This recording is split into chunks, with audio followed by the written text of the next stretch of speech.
So if you've been following along, you know that this is great for charging at 100 watts, but it falls short at data transfer at only 480 megabits per second. But this can go up to 10 gigabits per second. However, it can only charge up to 60 watts. This can go up to 20 gigabits per second, up to 240 watts of power pass-through, and 4K of video at 60 hertz.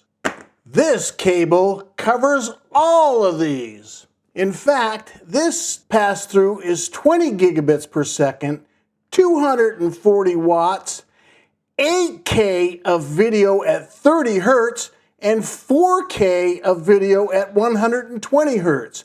That means you can actually play games with this and with low latency. Other things you can do with this particular cable, use it with your live stream monitor, so that way there you don't have any lag. Studio camera tethering, or your docking station, right? Let this be the full desktop setup.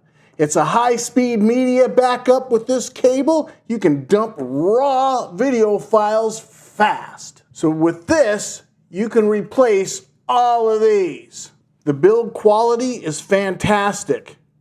It's super thick. I purchased this with my own money because I needed to tether in a monitor and I wanted high speed, low latency. And I run 4K, and this cable has been working great for me. Not only do I review it, I use it.